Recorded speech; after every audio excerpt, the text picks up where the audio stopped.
शिखा मल्होत्रा।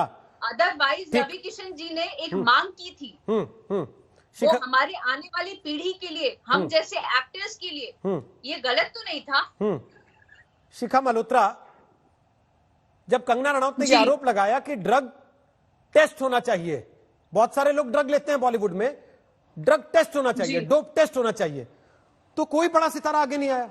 एक ने आके नहीं बोला कि ये ठीक बोल रही है, एक ने आके नहीं बोला कि भाई अगर ऐसा है तो कर लो, फिर क्या दिक्कत है, क्यों चुप रहे सब लोग?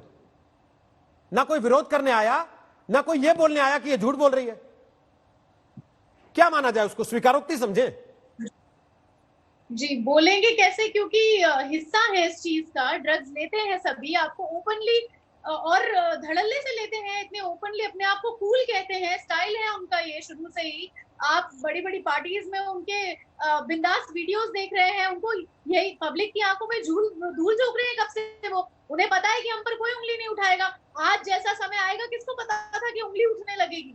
ये तो बापोती समझते हैं, इंडस्ट्री को अपनी घर समझते हैं, अपना आउटसाइडर और इनसाइडर की जंग इसीलिए शुरू हुई। तो ये सारे बड़े चेहरे दिखते तो कोई कैसे आगे आएगा कि हमारा टेस्ट कर लो। कंगना रनावत को गलत ठहराने के अलावा कोई और विकल्प नहीं है ना उनके पास। तो ये तो साफ सीधी बात है कि आप आज जो भी जितने भी लोग इतना ज्यादा बोल रहे हैं, जब सुशांत सिंह राजपूत के लिए सीबीआई इंक्वायरी की मांग कर रहे थे, तब इनमें से कोई भी बड़ा नाम आगे नहीं आया। और आज अचानक से जया बच्चन जी बात करती हैं एक रहस्यमयी थाली की। रहस्यमयी थाली इसीलिए क्योंकि हमें कभी उसके दर्शन नहीं हुए, ना कभी होंगे, क्योंकि थाली तो धूल दूसरित होती हुई नजर आ रही है। दूसरी चीज, इस थाली में कोई पकवान नहीं है, सड़े गले नशीले जहर है, ड्रग्स है और सिद्धांत है सड़े गले। और ये थाली जो है वो असली कलाकारों और ऑडियंस के बीच का एक गैप है। तो with due respect, Jaya Bachchan ji की बहुत इज्जत है, लेकिन आप मैम ने जो बात कही है, वो थाली वो अपने बच्चों को परोसते हैं, वो कलाकारों तक बाहर नहीं आती है। तो आप जबरदस्ती आलिया भट्ट को 10 फिल्म्स देकर एस्टैब्लिश करते हैं, फिर आप धड़क में जानवी कपूर को लेकर आते हैं, ऑडियंस चाहे आगे देखना चाहे नहीं देखना चाहे, आप फिर गुंजन सक्सेना लेकर आते हैं, फिर अर्जुन कपूर स्क्रीन पर वापस आते हैं इतनी फ्लॉप फिल्म्स देने के बाद, फिर उसके बाद सोना कपूर मिर्जा करने के बाद उनको अवार्ड मिलते हैं। तो इसका आप क्या कहेंगे? ये अपनी थाली अपने ही गुणगान, तो वही सारी चीजें तो हो रही है। तो ड्रग्स के मामले में भी इतना जिगरा और इतने शेर बनकर कैसे आगे आएंगे कि आप हमारा टेस्ट कर लीजिए, क्योंकि चोर की दाढ़ी में तिनका है। जब सुशांत के बारे में इंसाफ मांगने की बात आई थी, जो आप ही की इंडस्ट्री का हिस्सा है, आपको क्यों परेशानी हुई, क्यों आप चुप रहे, क्यों आपका मुंह बंद हुआ? अचानक से जस्टिस फॉर रिया करते हुए लोग नजर आए। क्या मतलब है जस्टिस फॉर रिया का?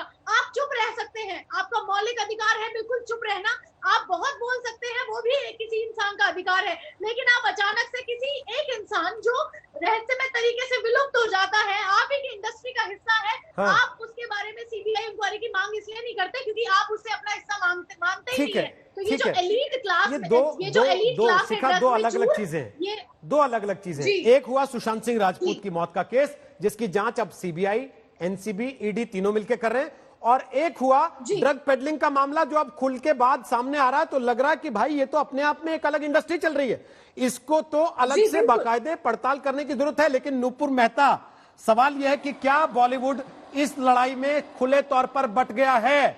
बड़े बड़े सितारे वो कह रहे हैं कि भाई हमारे बॉलीवुड को आप बदनाम नहीं कर सकते, और जो स्ट्रगलर्स हैं, जो लड़ाई लड़ रहे हैं छोटे छोटे शहरों से आकर उस मुंबई शहर में, उस चकाचौंध में, वो उसकी हकीकत को बताना चाहते हैं, तो बड़े सितारे ये कहते हैं कि ये बदनाम कर रहा है।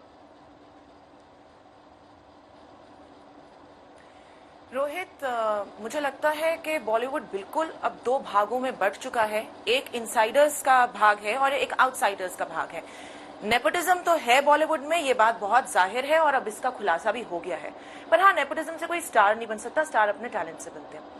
दूसरी बात यह है कि ये जो बड़े बड़े सितारों की आप बात कर रहे हैं, जो आज आके बोल रहे हैं ड्रग्स के मामले में, ये आज जया जी को सपोर्ट कर रहे हैं, वो तब कहाँ थे जब सुशांत सिंह राजपूत की मौत हुई थी।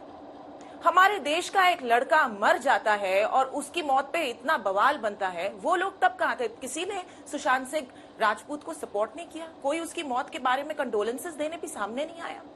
और आज जब बॉलीवुड पे उंगली उठ रही है, जब एक लड़की बॉलीवुड को गटर बोल रही है और बॉलीवुड की थाली में छेद हो रहे हैं, तो आज ये सब सामने आ गए हैं अपनी सफाई पेश करने के लिए, बॉलीवुड के हित के में बोलने के लिए।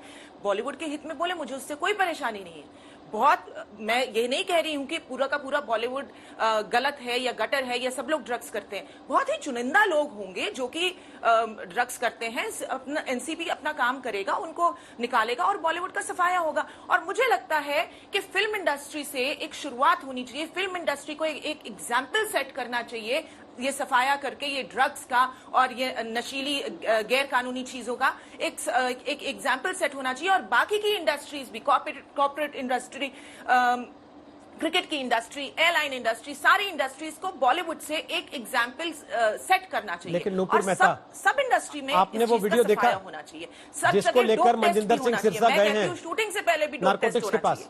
आपने वीडियो देखा जिसको लेकर मनजिंदर सिंह सिरसा नारकोटिक्स ब्यूरो के पास गए? आपको लगता है उसमें जो चेहरे दिख रहे हैं उन पर मुंबई पुलिस ने क्यों हाथ नहीं डाला 1 साल में? अगर 1 साल तक उनके पास वो शिकायत थी, उन चेहरों को देखने के बाद, पहचानने के बाद भी उन पर हाथ क्यों नहीं डाला मुंबई पुलिस ने? वो डरते हैं उनसे? अंडरस्टैंडिंग है क्या है? रोहित जी, जो वीडियो है जिसमें सारे स्टार्स बैठे हैं, बातें कर रहे हैं, कहीं पे ड्रग दिखाई नहीं दे रहा है। ड्रग छोड़िए, किसी के हाथ में एक शराब का ग्लास भी नहीं दिखाई दे रहा है।